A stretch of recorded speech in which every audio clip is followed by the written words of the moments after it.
Jogi Ramesh BC ఎలా అయ్యాడు? అతను మతం మారాడు గదా! మతం మారినప్పుడు బీసీ ఎలా అవుతాడు? ఈరోజు సాక్షి పేపర్‌లో ఒక వార్త రాశారు. బీసీ నాయకుల మీద కూటమి ప్రభుత్వం కక్ష సాధింపులు జేస్తుంది. బీసీ నాయకుల్ని కావాలని వేధిస్తుంది. వాళ్ళ మీద అక్రమ కేసులు పెడుతుంది. అని సాక్షి పేపర్‌లో వార్తలు రాశారు. ఎవరయ్యా బీసీ నాయకులంటే జోగి రమేష్ ఒక బీసీ నాయకుడట. సిదిరి అప్పర్రాజు ఒక బీసీ నాయకుడట. నిన్న అరెస్ట్ అయిన ఎమ్మెల్యే ఉన్నాడు గదా! విరూపాక్షి. ఆయన ఒక బీసీ నాయకుడట. వీళ్ళంతా బీసీ నాయకులట. సరే మిగతా వాళ్ళు వదిలేయండి. జోగి రమేష్ బీసీ ఎలా అయ్యాడు? అతను మతం మారాడు గదా!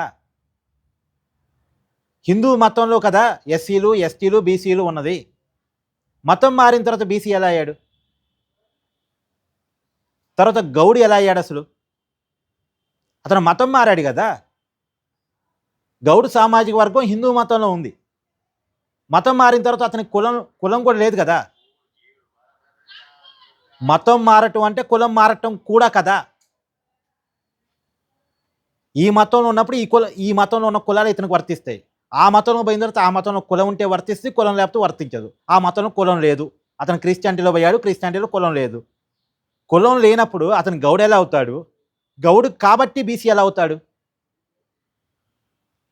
అసలు ఇంట్లో హిందూ దేవుళ్ళ బొమ్మలు ఉండటానికే ఇష్టపడని వాడు, హిందూ దేవతల పూజలు జరగటానికే ఇష్టపడని వాడు, వాళ్ళ కోడలు హిందూ పూజలు చేసుకుంటే అగరబత్తీలు వెలిగిస్తే శవాల కంపు కొడుతుందని కామెంట్ చేసిన వాడు గౌడెట్ అవుతాడు, బీసీ ఎట్ అవుతాడు, హిందూ ఎట్ అవుతాడు, హిందూ కానివాడు గౌడెట్ అవుతాడు, గౌడు కానివాడు బీసీ ఎట్ అవుతాడు. ఏం మాట్లాడుతున్నారు? అంటే మతం మారిన కులం కావాల్సిందేనా? హిందూ మతంలో కులాన్ని రాజకీయాల కోసం వాడుకుంటారా? ఇంకా హిందూ మతం వద్దట, హిందూ మతంలో కులం కావాలట. ఎందుకు? రాజకీయ అవసరాల కోసం. ఎంత దారుణం అండి. మతం మారతారు దళితులు అని చెప్పుకుంటారు, మతం మారతారు బీసీలు అని చెప్పుకుంటారు, మతం మారతారు రెడ్డి అని చెప్పుకుంటారు. అసలు జగన్మోహన్ రెడ్డి గారు రెడ్డి ఎట్ట అవుతారు? వాళ్ళ కుటుంబం రెడ్డి కుటుంబం ఎలా అవుతుంది? మతం మారారు కదా. అయినా సరే ఇది కూడా పక్కన పెట్టండి. ఇప్పుడు జోగి రమేష్ గారి మీద లేటెస్ట్గా కేసు పెట్టింది ఎవరు? వాళ్ళ కోడలు కదా, వాళ్ళ కుటుంబ వివాదం కదా. దాంట్లో ప్రభుత్వం కేసు పెట్టడం ఉంది అసలు? వాళ్ళ ఇంట్లో వాళ్ళు గొడవలు పడి ఒకరి మీద ఒకరు కేసులు పెట్టుకుంటే దానికి ప్రభుత్వానికి ఏంటి సంబంధం? ఇప్పుడు జోగి రమేష్ని వాళ్ళ కొడుకు రాజీవ్ని వాళ్ళ ఇంట్లో ఉన్నటువంటి అమ్మాయిని వేధించమని కూటమి ప్రభుత్వం చెప్పిందా? వాళ్ళ ఇంటి కోడల్ని వేధించమని కూటమి ప్రభుత్వం చెప్పిందా? వాళ్ళు కదా వేధించింది. వాళ్ళు కదా అమ్మాయిని చంపడానికి ప్రయత్నం చేశారట.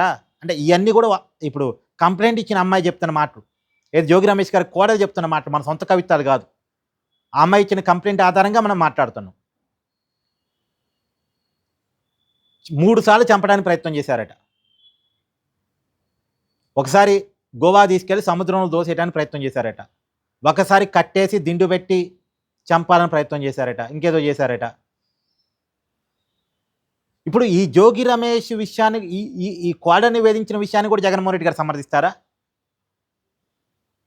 ఈ కేసును కూడా కక్ష సాధింపు అంటారా జగన్మోహన్ రెడ్డి గారు? అసలు జగన్మోహన్ రెడ్డి గారికి బ్రెయిన్ పనిచేస్తుందా, పని చేయట్లేదా నాకు అర్థం కావట్లేదు. వాళ్ళ ఇంటి కోడని వాళ్ళు వేధిస్తే ఆ కోడలు వచ్చి కేసు పెడితే అది కక్ష సాధింపు ఎలా అవుతుంది? ఇప్పుడు అసలు ఇమీడియట్‌గా జోగి రమేష్‌ని పిలిపించి జగన్ గారు మాట్లాడాలి. ఏమయ్యా పెద్ద మనిషివి నువ్వు, మాజీ మంత్రివి, మాజీ ఎమ్మెల్యేవి, నువ్వు నీ ఇంటి కోడని వేధించడం ఏంటి?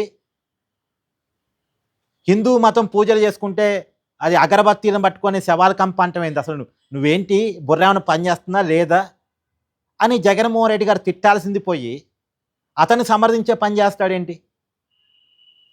పైగా అతను ఏదో బీసీ అంటాడేంది? అది వాళ్ళకి మాత్రమే చెల్లుబాటు అవుతుంది. ఏమంటారు? కామెంట్ చేయండి.